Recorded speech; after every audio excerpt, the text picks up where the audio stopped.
So I want to thank all of you for all of the comments that you've shared throughout the course of the day.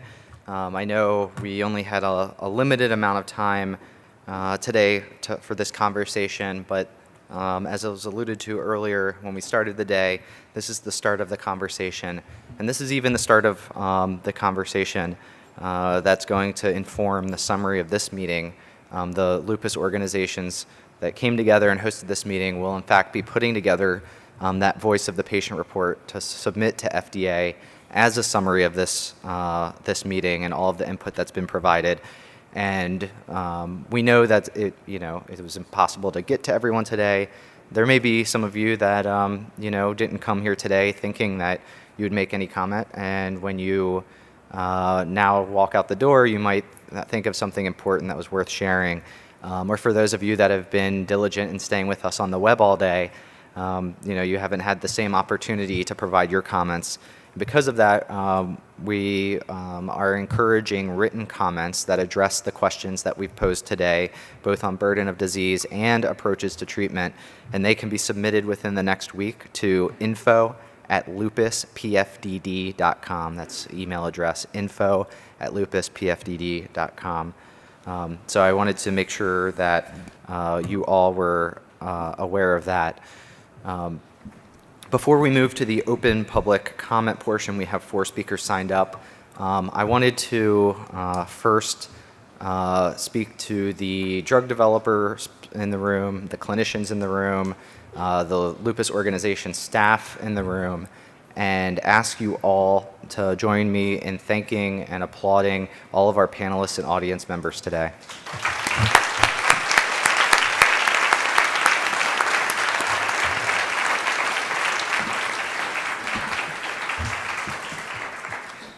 It wasn't without all of your hard work to get here and participate in the webinars that we had and sit through the conversations, and even just literally sitting in the room, I know can be a challenge. So we really do thank you. This is, I know from my own experience that this is going to be invaluable in informing drug development and regulatory decisions.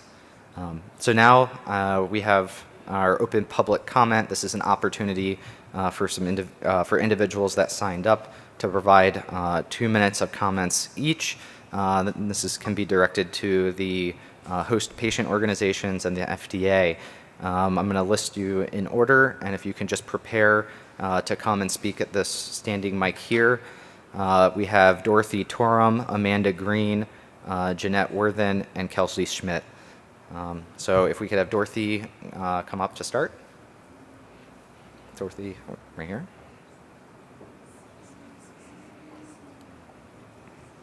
And if the others can line up on the side there, that way we can work our way through. Good afternoon, everybody. My name is Dorothy Turan. I am the National Ambassador of the Lupus Foundation. I have been so touched by so many things that I have heard today. What I have been touched by most is urgency. I lost my baby sister, Weade, 1 year ago. This Wednesday will mark 1 year. She was 33 years old, and she died of heart involvement and complications from lupus nephritis. It was, quite sudden. She was feeling fine on Monday, and I talked to her Monday night, and we had plans for coffee on Tuesday. And she went into cardiac arrest twice on Tuesday, and was in a coma for the next 7 days until she passed away. And so what I am most what I'm impressed about, and what I think is so important for us all to remember as a lupus community, is the urgency in time. We don't have like 5 years or 10 more years or 15 more years for so many of you in this room that are suffering right now, that are pregnant, there's a 10-year-old baby, and Tiffany is only 19 and has a whole life to live. So what I am motivated for us to do is to really galvanize, is to be thankful for incredible power in Dr. Woodcock to be able to really push hard for treatments that are effective but that do not diminish quality of life, because every single person in this room has a right to quality of life, and they have a right to as long a life as they can live. And so while I am obviously incredibly heartbroken because I miss my sister so much, I am also filled with incredible hope, and I am filled with incredible energy to do everything that we can together, because for every single person under the sound of my voice, there is hope and there's time. So let's keep doing that together. Thank you. Thank you, Dorothy.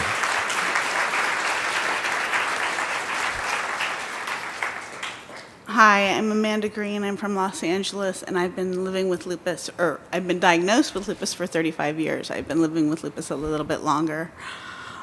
I want to thank the FDA, and we need drugs that are going to treat the whole lupus patient. And I understand that each of us are different, and we're all a snowflake, and that makes research that much harder. But if you do, like, we want to think big and, like, just make it huge. But if you start small, like pain, and if you control the pain so we can actually get a quality of sleep so we're not woken up in the middle of the night by painsomnia, that's a small place to start. But how much would that improve our quality of life? And if you start small, and there's big dreams, and we have big hopes, and this is the beginning of something special, and I'm so glad that we're here and that the FDA is listening. But after 35 years, the side effects of the drugs can't be worse than the drugs itself.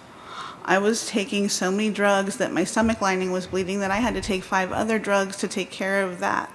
So I've decided to try and go a little bit holistic, and I live in California, and all of that means, but yes, I take, it's more about acupuncture and Asian medicine and a little bit of pain relief from Mother Nature if I can. And I understand the FDA doesn't take care of that, but there's got to be something for pain between a lidocaine patch and ethyl chloride and taking an opiate, so I'm a zombie. I need a quality of life. I can't, oh, well, if you're in pain, just take this. It's like, fine, I'm in no pain, but then I'm not feeling anything. And we're advocates, and we're patients, and we're warriors, and I've only been a warrior 35 years, and I want to be a warrior 50 years, and I want to be here. I want to be, this is the beginning, I want to be here at the middle and the end. This is a long-term process. With the FDA, we need to treat the whole lupus patient, the physical, the mental, the emotional, the spiritual, the sexual, the hair. I mean, it's not a joke. The hair is important, and what we're doing is important. And I just want to thank the FDA and all of the organizations for hosting us and for giving the patients a voice. And just want to give everybody a big hug, because you know what? Hugs and smiles are contagious, but lupus is not. So thank you. Thank you.